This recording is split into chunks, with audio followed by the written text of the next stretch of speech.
శ్రీ గురుభ్యో నమః. శ్రీమాత్రే నమః. ఈ రాశి ఫలాలు ఎప్పటి వరకు అంటే దసరా వరకు ఈ రాశి ఫలాలు వ్యాలిడ్. ఇప్పుడు చెప్పేటువంటి రాశి ఫలాలు అప్ టు దసరా వరకు, అక్టోబర్ వరకు, అంటే ఆగస్టు సెప్టెంబర్ ఈ 2 monthsకి అయితే ఈ యొక్క రాశి ఫలాలు వ్యాలిడ్ ఉంటాయి. కాబట్టి చెప్పేది జాగ్రత్తగా వినండి. ఎందుకోసం అంటే గురుగ్రహం మళ్ళీ అక్టోబర్లో మారుతాడు, నవంబర్లో మారుతాడు. గురుగ్రహం మారేంత వరకు ఈ రాశి ఫలాలు వర్తిస్తాయి. ఎవరెవరికో చెప్తాను, వినండి. రాశి ఫలాల్లో కుంభరాశి గురించి చెప్తాను, జాగ్రత్త వినండి. కుంభరాశి వారికి ధనయోగం అయితే ఇప్పుడు చాలా మంచిగా ఉంది. ఎంత ఏలినాటి శని ఉన్నా సరే మీకు పంచమ స్థానము లోపలికి గురుగ్రహం వచ్చాడు. కాబట్టి ఈ 4 నెలల కాలము ధనయోగ ప్రాప్తి ఉంటుంది. ఈ 4 నెలలు మీ ఏలినాడు శని ప్రభావానికి సంబంధించి ఏమీ కూడా మీకు జరగదు. ధైర్యంగా ఉండండి. ప్రతిరోజు హనుమాన్ చాలీసా చదవండి. ఈ 4 నెలల కాలం లోపల ఏదైనా ఒక వ్యాపారంలో స్థిరపడండి. ఉద్యోగమా వ్యాపారమా ఏదైనా సరే స్థిరపడడానికి ప్రయత్నం చేయండి. హడావిడి చేయకూడదు, హంగామా పడకూడదు. పార్ట్నర్స్తో చాలా జాగ్రత్తగా ఉండాలి. ఎవరికి షూరిటీ సంతకాలు పెట్టకూడదు. దేంట్లో ఇరుక్కోకండి. నిజం చెప్పాలంటే దేంట్లో ఇరుక్కోవద్దు. నేను పలానా ఇది చేస్తాను అని లాంగ్ టర్మ్ కమిట్మెంట్స్కి వెళ్ళకూడదు. అప్పులు అస్సలు చేయకూడదు. ఇప్పుడు అప్పు తీసుకోవడం అనేది ఇంతకన్నా పెద్ద తప్పు ఇంకోటి ఉండదు. ఈ టైంలో ఉన్నంతలోనే ఏదైనా బిజినెస్ చేసుకోండి. చిన్న చిన్న వ్యాపారాలే చేయండి. వ్యవసాయం చేయొచ్చు, లేదంటే ఏదైనా మ్యానుఫ్యాక్చరింగ్ ఏదైనా యూనిట్ పెట్టుకోవచ్చు, ఏదైనా కాంట్రాక్ట్స్ తీసుకోవచ్చు. ఇలా ఏదైనా చిన్న పనుల నుంచి మెరుగుపడే ప్రయత్నాలు చేసుకోండి. ఏలినాడి శని ప్రభావం మాత్రం కొంచెం ఉంటుంది. దానికి ఏంటంటే కృష్ణ స్ఫటికమాల ఉంటుంది. అది మెడలో వేసుకోండి. ప్రతిరోజు హనుమాన్ చాలీసా చదవండి. ఈ మిడ్ టర్మ్లో ఎప్పుడైనా ఒకసారి ఆ వెంకటేశ్వర స్వామి వారి దర్శనం చేసుకోండి. ప్రతి శనివారం వెళ్ళి వెంకటేశ్వర స్వామి దర్శనం చేసుకోండి, సరిపోతుంది. ఎలాంటి విపత్తులు లేవు. కుంభరాశి వారికి ఇది ధనయోగ ప్రాప్తి. కాబట్టి అవకాశం ఏదొచ్చినా నో చెప్పకండి. మోమాటం లేకుండా పని చేయండి, నో చెప్పకండి, బాగుంటుంది. చంద్రగ్రహణం ప్రత్యేకంగా ఒక్కసారి మాత్రమే, అంటే మన హిందూ క్యాలెండర్ ప్రకారం చూసుకుంటే 2 సంవత్సరాలు, జనరల్ క్యాలెండర్ ప్రకారం చూసుకుంటే మాత్రం ఒక్కసారి. ఉత్తరాయణ పుణ్యకాలంలో రాబోతుంది. దక్షిణాయన పుణ్యకాలం, ఉత్తరాయణం అనేది కట్ చేయాలి. దక్షిణాయన పుణ్యకాలములో ఈ యొక్క చంద్రగ్రహణం రాబోతుంది. దక్షిణాయనములో చంద్రగ్రహణం రావడం వల్ల ఒక మంచి బెనిఫిట్ ఉంటుంది. దక్షిణాయనములో దేవతలు ప్రధాన కాలము అంటారు. సూర్యుడు మనకి ఎనర్జీని ఇచ్చేటువంటి కాలం. ప్రధాన కాలములో చంద్రగ్రహణం సంభవించినప్పుడు ఎవరైతే గనక ఈ చంద్రగ్రహణము జరిగేటువంటి కాలములో చంద్ర అమృత సిద్ధి తంత్రం అనేటువంటి ఒక యాగం ఉంటుంది. చంద్రామృత సిద్ధి తంత్ర యాగానికి ఎవరైతే గనక పార్టిసిపేట్ చేస్తారు వాళ్ళకి భగవంతుడైనటువంటి సూర్యనారాయణుడు, కుబేరుడు అనుగ్రహిస్తాడు. ఎందుకోసం అంటే చంద్రగ్రహణం ఏర్పడినప్పుడు ఈ భూమి లోపల ఎన్నో అరిష్టాలు జరుగుతాయి. మీకు అందరికీ బాగా తెలిసిన విషయమే, నేను మళ్ళీ చెప్పాల్సిన అవసరం లేదు. గ్రహణము పర్వకాలము అంటారు. పర్వకాలం అంటే ఏమిటి అంటే అత్యంత శ్రేష్టమైనటువంటి పుణ్యకాలము. ఎందుకు పుణ్యకాలము? చంద్రుడికి గ్రహణం జరిగితే అరిష్టము కదా, చంద్రుడు కనబడట్లేదు కదా, దాన్ని పుణ్యకాలం అని ఎలా చెప్తున్నారు అని అంటే, దేన్ని పుణ్యకాలం అంటారు అంటే ఏదైతే గనక సమయములో మనము చేసేటువంటి పూజ, యాగము, తర్పణము, జపము, ధ్యానము ఏ సమయంలో అయితే మనము ఇవన్నీ చేస్తామో ఆ చేసినటువంటి పుణ్య ఫలితము ద్విగుణీకృతమై, అంటే 10 రెట్లు కాదు 100 రెట్లు మనకి ఎప్పుడైతే ఫలితాన్ని ఇస్తుందో దాన్ని పర్వకాలము అంటారు. సమయము లోపల పర్వకాలాలు ఉంటాయి.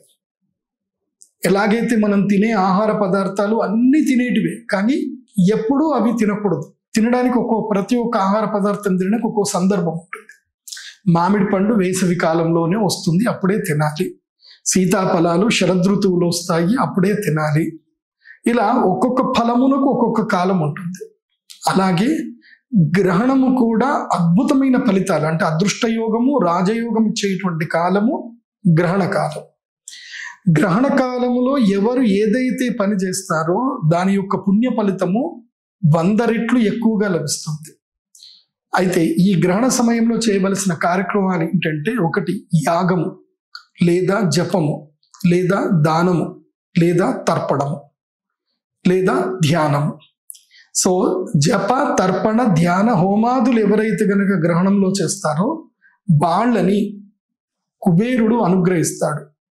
ఎందుకోసం అంటే, కుబేరుడు ఎందుకు అనుగ్రహించాలి? కుబేరుడు దేనికి అధిపతి? ధనానికి అధిపతి అని మనకు తెలుసు. కానీ అతడు యక్షరాజు.